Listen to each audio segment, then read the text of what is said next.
अस्सलाम वालेकुम। आप देख रहे हैं मेरा यूट्यूब चैनल BS इंग्लिश। आज की वीडियो में हम 20th सेंचुरी के एक इम्पॉर्टेंट नॉवलिस्ट और क्रिटिक रेमंड विलियम्स के बारे में बात करेंगे। रेमंड विलियम्स ने कल्चरल स्टडीज़ की बुनियाद रखी। इन्होंने मार्क्सिज्म थ्योरी को भी क्रिटिसाइज़ किया। ये कई साल तक यूनिवर्सिटी ऑफ कैम्ब्रिज में प्रोफेसर ऑफ ड्रामा रहे। इस वीडियो को कंप्लीट देखिएगा ताकि आपको रेमंड विलियम्स की बायोग्राफी अच्छे से समझ आ सके। रेमंड विलियम्स वेल्स के एक प्रोफेसर, नॉवेलिस्ट और क्रिटिक थे। इन्होंने कई साल तक टीचिंग भी की और ये यूनिवर्सिटी ऑफ कैम्ब्रिज में प्रोफेसर ऑफ ड्रामा भी रहे। इनके वर्क्स ने कल्चर स्टडीज़ और कल्चरल मटेरियलिज्म की फील्ड्स की बुनियाद रखी। इनका complete name Raymond Henry Williams था। ये 31 अगस्त 1921 को लिवहेंगल क्रू कॉर्ने मॉन्मouthशायर वेल्स में पैदा हुए और इनकी डेथ 26 जनवरी 1988 को एसेक्स इंग्लैंड में हुई। जब इनकी डेथ हुई तो उस वक्त इनकी एज 66 ईयर्स थी।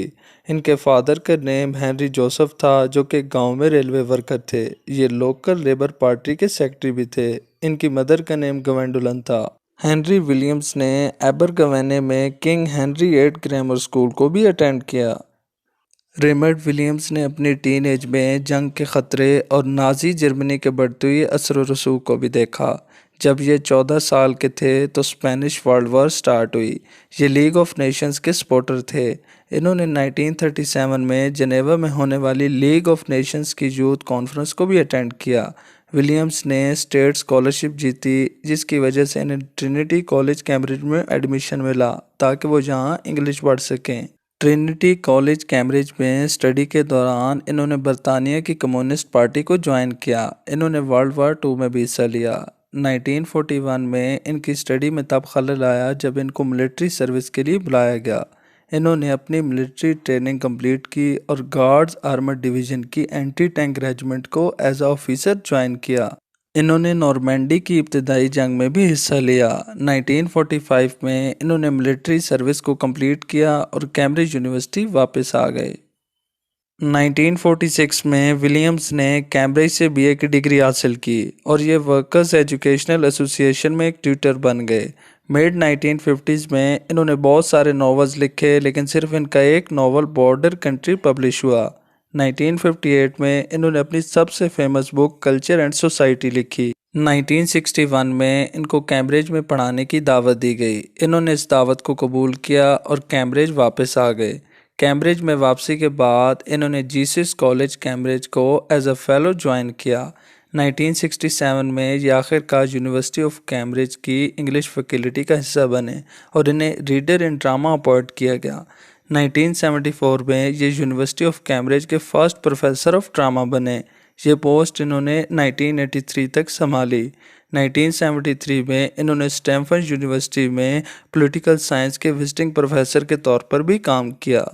रेमंड विलियम्स ने कल्चर स्टडीज़ के रिलेटेड भी कई बुक्स लिखी। इनकी फेमस बुक्स में modern tragedy 1966, the English novel Dickens to Lawrence 1970, the country and the city 1973, problems in materialism and culture 1980 और राइटिंग इन सोसाइटी 1984 शामिल हैं। 1983 में ये कैम्ब्रिज से रिटायर हुए और अपने आखिरी साल सैफरन वेल्डन में गुजारे। 26 जनवरी 1988 को सैफरन वेल्डन इंग्लैंड में इनकी डेथ हुई। 1989 में रेमंड विलियम्स सोसाइटी की बुनियाद रखी गई ताकि ऐसे प्रोजेक्ट्स को बनाया और सपोर्ट किया जाए जो विलियम्स के वर्क से कनेक्टेड हैं। ये अपनी लाइफ में बहुत ज़्यादा फेमस हुए। अकेले UK में इनकी किताबों के करीबन 7.5 लाख कॉपीज़ फ़रोख्त हुई। रेमंड विलियम्स के नॉवेल्स को डिस्कस करते हैं। इन्होंने अपना पहला नॉवल बॉर्डर कंट्री 1960 में पहली बार पब्लिश करवाया। सेकंड जनरेशन 1964 में पब्लिश करवाया। द वॉलंटियर्स 1978 में पब्लिश करवाया। द फाइट फॉर मैनोर्ड 1979 में पब्लिश करवाया। लॉयल्टीज़ 1985 में पब्लिश करवाया। People of the black mountains 1 the beginning 1989 में पब्लिश हुआ और people of the black mountains 2 the eggs of the eagle 1990 में पब्लिश हुआ। ये दोनों आखिरी नॉवेल्स रेमंड विलियम्स की डेथ के बाद पब्लिश हुए। आई होप आपको रेमंड विलियम्स की बायोग्राफी अच्छे से समझ आई होगी। मेरे चैनल को लाइक और सब्सक्राइब करें। मिलते हैं नेक्स्ट वीडियो में। अल्लाह हाफिज़।